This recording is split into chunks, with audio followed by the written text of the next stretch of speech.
নমস্কাৰ বন্ধু বান্ধৱীসকল, মোৰ হাঁহৰ 3 মাহ 10 দিন বয়স হৈছে আৰু মই মোৰ হাঁহ বনাই অলৰেডি বিক্ৰী কৰা আৰম্ভ কৰিছোঁ। আৰু আপোনালোকক মই কালি কৈছিলোঁ যে মই 1 মাহৰ ভিডিঅ' কিয় দিব পৰা নাছিলোঁ। তাৰ কাৰণটো হ'ল মোৰ মোবাইলটো বেয়া হৈছিলে আৰু মোৰ মোবাইলটো বেয়া হোৱাৰ কাৰণে মই আপোনালোকক ভিডিঅ' দিব পৰা নাই। বহুতে মোক ফোনো কৰিছে যে দাদা আপুনি কিয় ভিডিঅ' দিয়া নাই, ভিডিঅ' দিব লাগে সোনকালে। কিছুমানে মোক মেছেজ কৰিও কৈছে হোৱাটছআপত যে দাদা ভিডিঅ' কিয় দিয়া নাই, ভিডিঅ' দিব লাগে। আৰু বহুতে মোক ফোন কৰি সুধিছে দাদা এইটো বেমাৰ হৈছে, এনেকুৱা হৈছে তেনেকুৱা হৈছে, কি কৰিব লাগিব।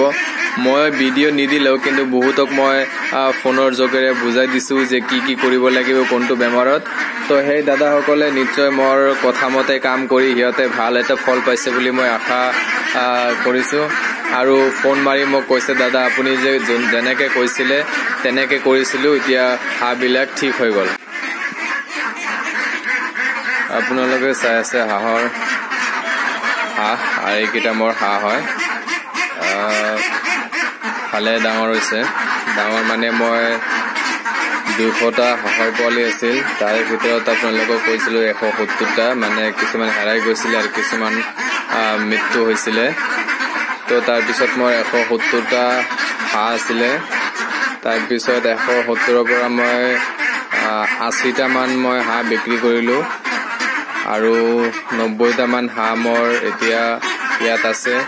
ডাঙৰ হাঁহবিলাক মই বিক্ৰী কৰিলোঁ আৰু কিছুমান ডাঙৰ ইয়াত আছে। আৰু মোৰ ছেকেণ্ড বেচ যোনটো আছিলে, ছেকেণ্ড বেচটো ইয়াত বেছিভাগ আছে আৰু ফাৰ্ষ্ট বেচৰো 2-এটা যিবিলাক সৰু চাইজ আছিলে সেইকেইটাও আছে, কিন্তু এতিয়া এটাও সৰু হৈ থকা নাই। আপোনালোকে দেখা পাইছে হাঁহৰ পোৱালিবিলাক এতিয়া আৰু পোৱালি থকা নাই, হাঁহবিলাক অলৰেডি ডাঙৰ হৈ গ'ল। তো এইবিলাক চাওক আপুনি, 2-এটা মানে মোৰ ইয়াত বেলেগ হাঁহ আছে, মানে 2-এটা হয়তো মিহলি হৈ যায় কেতিয়াবা।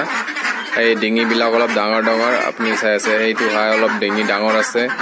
আৰু বাকী চবকেইটা লোকেল হাঁহ আছে, লোকেল পাতি হাঁহ।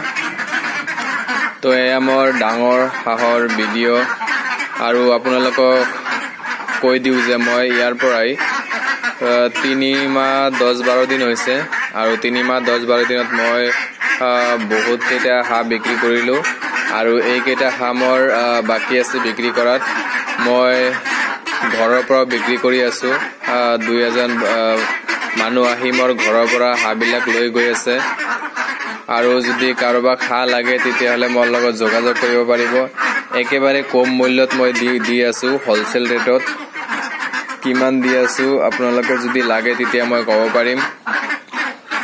হাঁহবিলাক প্ৰায় যিবিলাক 1.5 কেজিকৈ হৈছিলে, সেই 1.5 কেজি হাঁহবিলাক অলৰেডি মই বিক্ৰী কৰিলোঁ। এতিয়া 1.5 কেজি হাঁহ নাই, তাত 1.5 কেজিৰ পৰা অলপ কম ওজনৰ আছে, 1 কেজিৰ ওপৰত আছে, 1.5 কেজিৰ তলত আছে, আপোনালোকে চাই আছে। আৰু কিছুমান যোনটো মোৰ ছেকেণ্ড বেচ আছিলে, আপোনালোকে মোৰ ভিডিঅ' যদি চাইছিলে তেতিয়াহ'লে ছেকেণ্ড বেজৰ হাঁহবিলাক মই আপোনাক দেখুৱাই দিওঁ। এইটো হ'ল ছেকেণ্ড বেজৰ হাঁহ, মানে অলপ সৰু চাইজ। আৰু এইবিলাক হ'ল ফাৰ্ষ্ট বেচ, এইটো ফাৰ্ষ্ট বেচ হয়, এইটো ছেকেণ্ড বেচ হয়, এইটো ছেকেণ্ড বেচ হয়, এইটো ফাৰ্ষ্ট বেচ হয়। তো এনেকৈ এইটো ফাৰ্ষ্ট বেচ হয়, এইটো ছেকেণ্ড বেচ হয়, এইটোও ছেকেণ্ড বেচ হয়। গতিকে এনেকৈ সৰু ডাঙৰ ইয়াত পূৰা মিহলাই আছে। মানে সৰু ডাঙৰ হিচাপে মই দামত বিক্ৰী কৰি আছোঁ, সৰুটোৰ সৰু দাম আৰু ডাঙৰটোৰ ডাঙৰ দাম। তো মই বহুতকেইটা চেল কৰিলোঁ বজাৰত লৈ, আৰু ঘৰৰ পৰাও বহুতে কিনি লৈ গৈ আছে। তো চেলত মোৰ কোনো ধৰণৰ প্ৰব্লেম হোৱা নাই। আৰু আজি মই হাঁহৰ পোৱালিবিলাক কি দানা দিলোঁ আপোনালোকে দেখা পালে। দানাত মই বেছি কিবা এতিয়া নিমিহলাওঁ আৰু দানাও ইমান কিনি আনিব লগা নহয়। অকল ধানৰ মলটো যদি আপোনালোকে কিনি আনে আৰামছে দিব পাৰিব। তো মই ধানৰ মল আৰু ধান আছে, ধান 2টা মিহলি কৰি দিওঁ। মিহলি কৰি দি মই হাঁহৰ পোৱালিবিলাকক দানা দিওঁ বনাই। আৰু মোৰ এইকেইটা হাঁহ সৰু হাঁহ, এইবিলাক মই বাহিৰত এৰি থৈছোঁ। এইবিলাক এনে ঘৰৰ চোতালে আশে পাশে ঘূৰি খাই থাকে নিজে। আৰু ইহঁতক মই দানাও দিওঁ, ইয়াৰ পৰা লৈ অলপকৈ দানা দিওঁ আৰু ইহঁতে নিজে ঘূৰি খাই থাকে। তো আজি ভিডিঅ' আছিল এইখিনি। মোৰ ভিডিঅ'টো চোৱাৰ কাৰণে আপোনালোকক সকলোক ধন্যবাদ।